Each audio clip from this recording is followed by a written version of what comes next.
Sandy Alcantara pitched against the Cardinals on Tuesday. That was his last scheduled start before the trade deadline, and now it's just wait and see.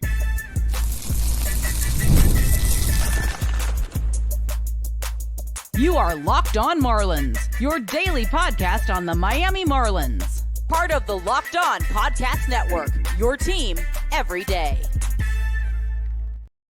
Welcome to Locked On Marlins. I'm your host, Jeremiah Geiger. I've been podcasting about the Marlins for the last 4 seasons. I've been a diehard Marlins fan since I was 12 years old. You can find me on X at Jeremiah Geiger 2. And thank you for making Locked On Marlins your first listen of the day. It's part of the Locked On Podcast Network, which is your team every day. Don't forget to hit subscribe on the YouTube channel and let me know your thoughts in the comments section. And today's episode is brought to you by Gametime. Download the Gametime app, create an account, and use code LOCKEDONMLB for $20 off your first purchase. Sandy Alcantara might have made his last start in a Marlins uniform. Happy trade deadline eve, everybody. It's emotional. It's hard to really wrap your head around the fact that your franchise pitcher, the only Cy Young winner in team history, could be traded today or tomorrow. And by the time I put out the next episode, we're going to know what happens. Whether Sandy stays or Sandy goes. I see a lot of mixed opinions on this. I see both arguments as well. There's the argument of, keep him for the value, which is what I've been saying. Don't sell him at the lowest point. But then there's also the scenario that teams are going to pay you a king's ransom for Sandy Alcantara. Jim Bowden on Twitter the other day, this was yesterday, trying to pull it up here. So yeah, he said the Sandy Alcantara market is picking up drastically and now looks like there's a real chance he gets traded by Thursday, according to industry sources. And that was from Jim Bowden. The Red Sox pretty much said, check in with us before you make a move on Sandy Alcantara. So it's pretty clear to me that there's interest surrounding him. And what Sandy's done the last 2 starts, there's been nothing but positive and supportive of a potential trade. So in St. Louis, which was ironically the team that traded Sandy to the Marlins all the way back in the winter of 2017, Sandy goes 5 scoreless innings, 3 hits, 3 walks, 4 strikeouts. He got the win. The Marlins shut out the Cardinals on a very, very hot St. Louis afternoon by a score of 5-0. Sandy now has back-to-back outings with where he hasn't allowed a run. He went 7 shutout against San Diego, 5 shutout against St. Louis. And it's all of a sudden it's starting to feel like the Sandy Alcantara of old again. And that's why, of course, these teams around the league want him. Because at the end of the day, it's Sandy Alcantara. He's a dog. He's El Caballo.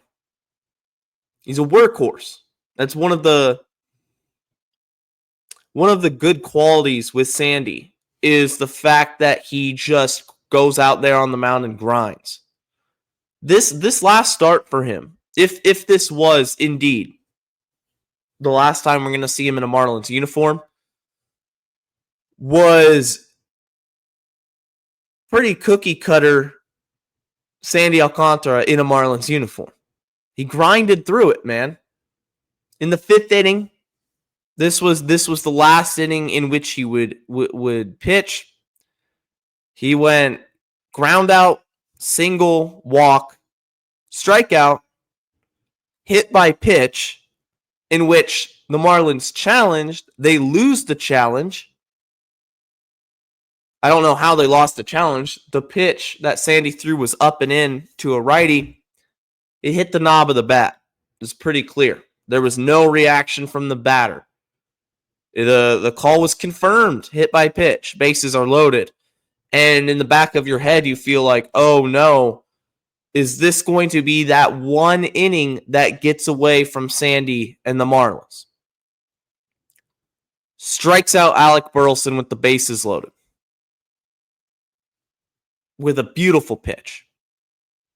And that's it. With the bases loaded, the pressure on him, on his shoulders. 2-2 count. Beautiful sinker on the outside part of the plate. Gets him swinging. Sits him down. Gets out of the jam. Finishes his day with 94 pitches and 5 shutout innings. The bullpen would go the rest of the way. And he earns the win. And after the game, I started thinking to myself, I'm scrolling through social media. Was this actually it? Like, I come on the podcast and I talk about the Marlins and I talk about the trade rumors, and that's all that's been on my mind over the last week or so is the trade deadline, because it's a huge event for this organization. There's lots of decisions to be made. But emotionally, this one is different. This one's tough to really rationalize and fully grasp the fact that he might be gone. And by the time I record my next episode, we'll know for sure.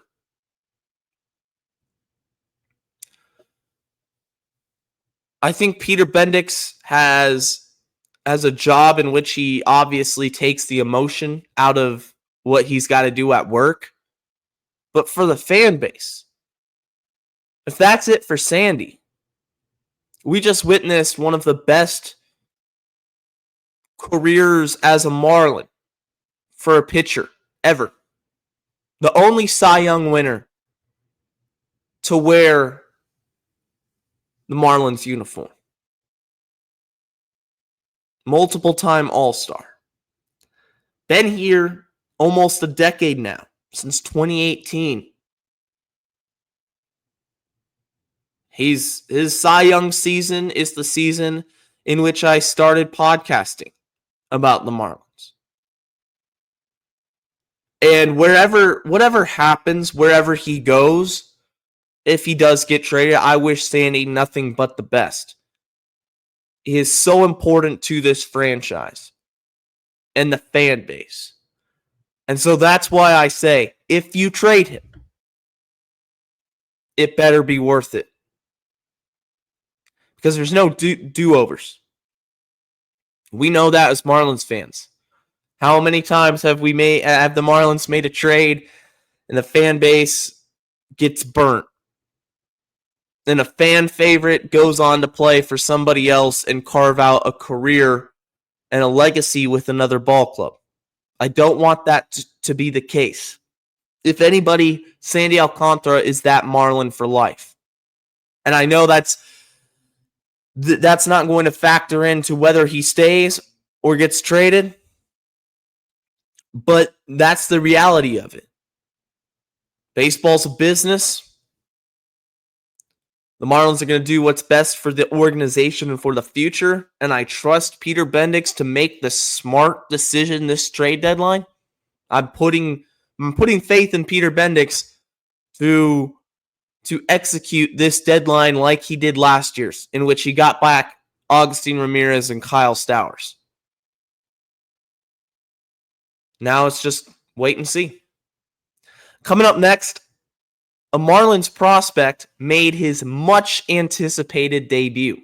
Troy Johnston has been with the Marlins since 2019 and debuted with the team, and in his first plate appearance, got a base hit. I'm going to talk about his debut yesterday and also the catching situation that needs to be addressed. That's coming up right after this.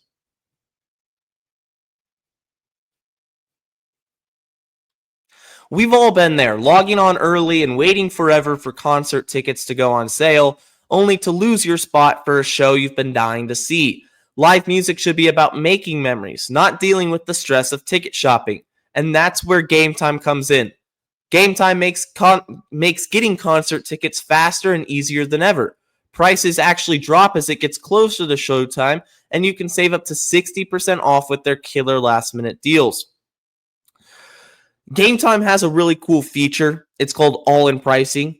You select that tab on the app, and you're going to be able to see exactly how much you pay when you go to checkout. And they have a panoramic seat view, so you can see exactly what you're going to be looking at when you buy your seat and when you get to the stadium. I think that's really important as well. So take the guesswork out of buying concert and show tickets with Gametime. Download the Gametime app, create an account, and use code LOCKEDONMLB for $20 off your first purchase. Terms apply. Again, create an account and redeem code LOCKEDONMLB for $20 off. Download the Gametime app today. Last minute tickets, lowest price guaranteed. I appreciate all the everyday listeners being part of the Locked On Marlins crew and making us part of your daily routine Monday through Friday. Hit that subscribe button if you haven't already, and share the podcast with your friends, with anybody that cares about Marlins baseball. We're almost up to 2,000 subscribers on the YouTube channel. Troy Johnston made his debut, much anticipated. It was so awesome to see somebody that had worked so hard for this opportunity finally get it. And his family was in attendance. It was storybook for him. Because in his very first at-bat, he ripped a base hit to right field. And I mean, he can say he has a hit in the major leagues in his very first time against Sonny Gray, a good pitcher at that. It was great for Troy Johnston, great for his family, and honestly, moving forward, he did get pinch hit later in the game for Dane Myers. Dane Myers pinch hit for Troy Johnston later in the game when a lefty was on the mound, and Dane and Troy are very, very close, good friends. I think that was really cool. Troy Johnston should get the majority of reps at first base, I think, the remainder of this season. I know. So Clayton McCullough, according to him, the remainder of first base, I should have pulled this up. It was Eric Wagman, Troy Johnston is going to get reps, and I want to say Liam Hicks was also going to get reps at first base, which, Liam Hicks isn't necessarily a catcher by trade. He's a first baseman by trade, rather. He's a catcher, but he's played first base in the past, and I'm fine with having him get some first base reps. But I found the tweet from Christina De Nicola, and this is what Clayton McCullough said pregame. The majority of first base starts will go to Eric Wagman, Liam Hicks, and Troy Johnston. Of course, Liam Hicks and Troy Johnston swing lefty. Eric Wagman swings righty. I think that's why they want to do it, is get another righty up there. But I don't want to see Johnston's playing time get cut down in favor of Eric Wagman, to be quite honest with you. And also, Liam Hicks is the only other catcher right now besides Agustin Ramirez. Defensively, I would rather Hicks just play catcher and Augustine kind of move off of that position. And that's what's not going to happen. So Agustin Ramirez is going to get the majority of the starts behind home plate. And another factor of this, he will not be seeing time at first base. Catcher and designated hitter only. I can't agree with that. Agustin Ramirez is not a good defensive catcher at all. It's not even close. He's costing his team runs every single time he's behind the plate. And he's a fan favorite because of his bat, right? Agustin Ramirez is a masher. He's somebody that is up in the major leagues to just go hit. But he's in the first percentile for blocking, third percentile of caught stealing, slow pop time, 49th percentile in framing, so he's doing a little bit better there.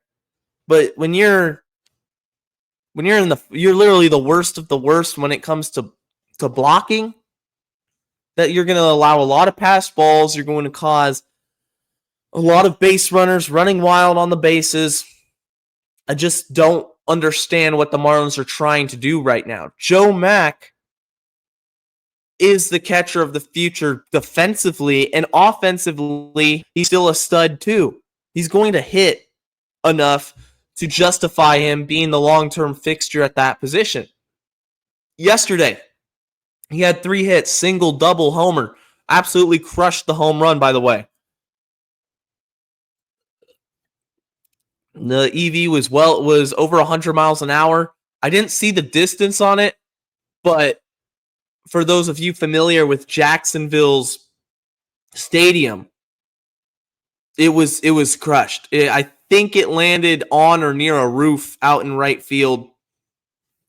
Joe Mack's a stud. And he will be playing defense and catching for the Miami Marlins in 2026. So why are we trying to make Agustin Ramirez the catcher and give him all these reps to develop when it would be easier just to pull him off of the position, admit when something isn't working, let him hit, and then Joe Mack's seat is warm for either September or 2026? I don't get it. I think that's the wrong decision. It's the wrong way to go about this, because his stats offensively are better when he's not catching. Catching is hard. It's wear and tear on the body. There's an element of, mental preparation that has to go into this, working with your pitching staff, working with the pitching coach. There's so many other factors, whereas for Agustin, if he plays first or DHs, he just sits back and mashes. When his spot in the lineup comes, he hits. And yeah, maybe first base would be a little bit more difficult to learn, but it gives him some positional versatility rather than just be a DH. So I'm saying this because, first base is something that keeps your glove as a factor in your value. Yeah, maybe you can learn to be an adequate fielder. Your value's a little bit more than just a DH. But they're not going to do that. They're going to keep him at catcher and give him the majority of those reps. What are we going to do? Last minute trade deadline thoughts. It's happy trade deadline eve. Tomorrow's the deadline. Tomorrow's the day. I'm going to wrap a bow on my predictions, what I think goes on, and what I'm looking to see. That's coming up right after this.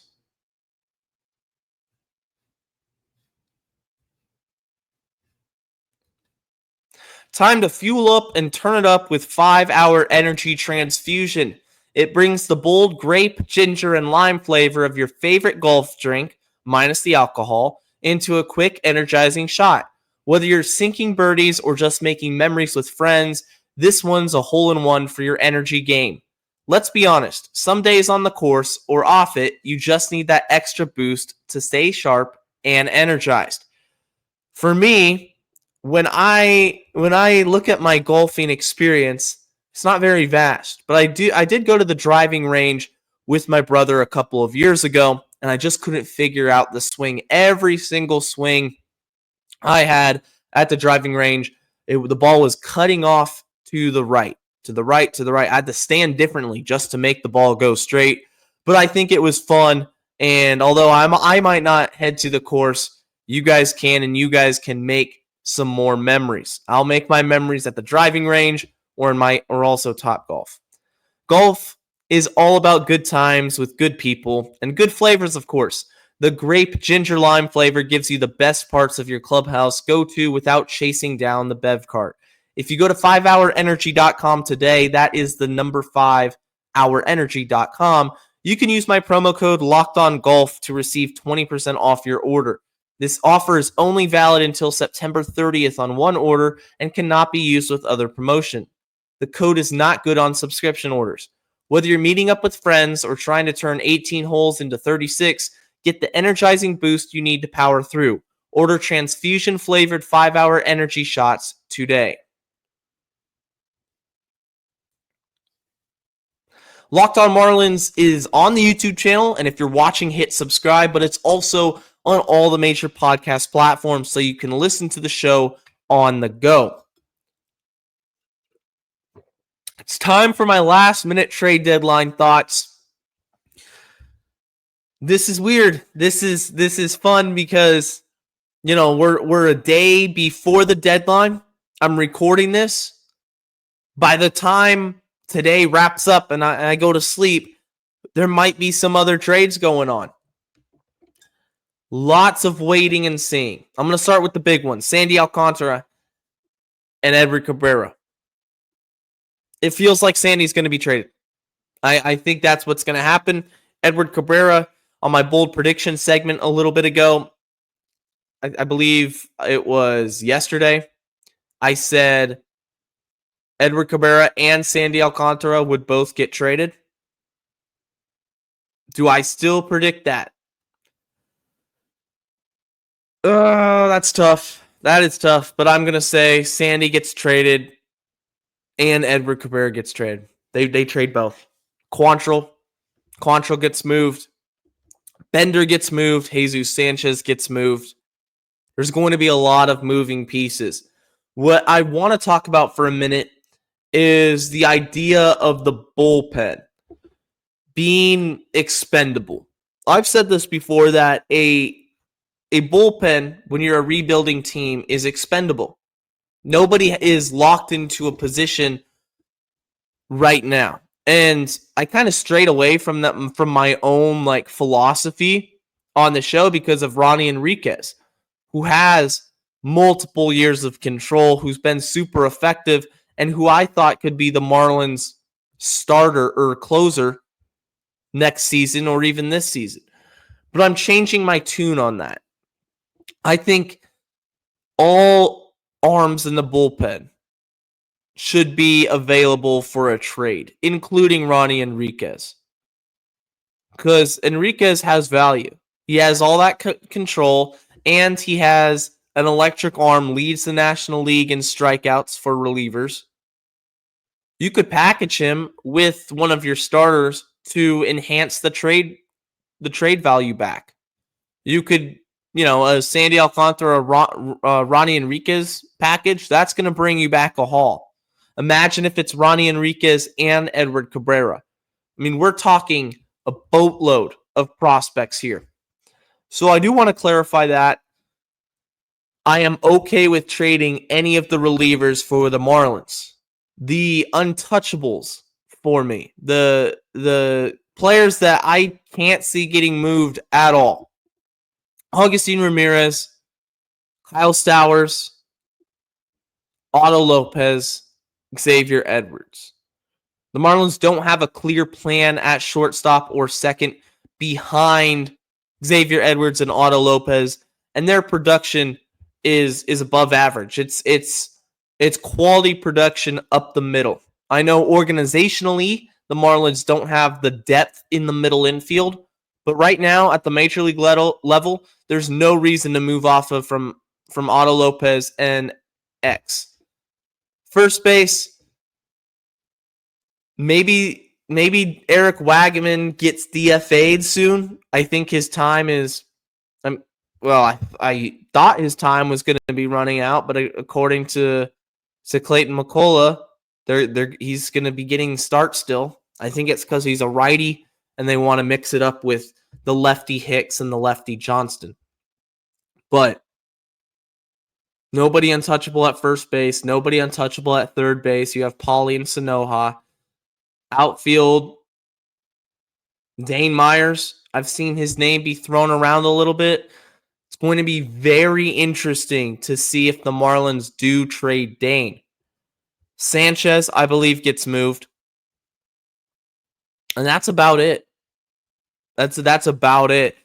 Paulie and Sanoa, they're not getting traded. There's just no value there. Anybody in the bullpen should be, quote unquote, available. Edward Cabrera, Sandy Alcantara. It's so hard to predict whether they're going to get traded because it feels like Sandy Alcantara, that was it. It feels like they're going to move him. Everything that's coming out about the market for Sandy is pro trade. So part of me wants to say Cabrera's value outweighs Sandy, but Sandy still has value. The Marlins trade both. And the other scenario that I could see happening is they keep Cabrera because he has three more years of control and he can frontline this rotation in 2026, and they trade Sandy. I think Sandy's gone. I think if Sandy goes, Edward Cabrera, it's a 50-50. I think there's a scenario where both of them get traded or Sandy gets traded. I'm going to go out on a limb and I'm going to say what's not going to happen is Edward gets traded and Sandy stays. I think that was it for Sandy. And maybe I'm wrong, and hopefully I'm wrong for the fan in me to be able to watch Sandy pitch his last Marlins start. That's tough. I don't know if I'm ready for that. So we're going to find out. It's going to be trade deadline day is always going to be fun. There's going to be so many moves. I don't believe the Marlins play tomorrow, if I'm correct on that. So there's not going to be a scenario in which the Marlins have to, get together a roster on the game day like they did last season, and they don't. They're off tomorrow before heading home to face the Yankees this weekend, who will be without Aaron Judge. The Yankees will be buyers. The Yankees are an interesting team. Possible pairing with the Marlins for a starting pitcher. Do they have enough in the system to get it done without trading George Lombard Jr.? That's the question for Sandy and Cabrera. I don't think they do. If they want Edward Cabrera or Sandy, even with his value being slightly diminished, their system isn't deep. It's not good enough. It doesn't have the high-end talent. I mean, I saw something earlier where the Yankees said Spencer Jones was unavailable for trade unless it was a player of like Paul Skeens' caliber. Who do you think you are? Who do you think Spencer Jones is? That was ridiculous. So for the Yankees, I don't want to see the Marlins make a trade unless Lombard's involved, and they're not going to trade George Lombard. And Spencer Jones, he's a power hitter, that's for sure, but he's got a ton of red flags in his profile as well. I don't want to risk that, bringing that guy into our system, and it feels like bust written all over him. Could be wrong. Maybe he's a stud, but that's what I think. I want to see the Marlins go with the Cubs or go with the Red Sox as trade partners if they move Sandy or Eddie or both. Blue Jays are an interesting farm. Nothing too crazy for them. They don't really excite me. And the Padres I do like as a farm system.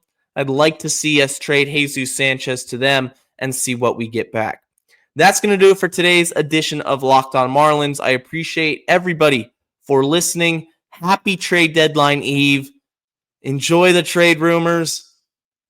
Enjoy the Marlins. And until next time, stay safe, stay locked on, and let's go fish.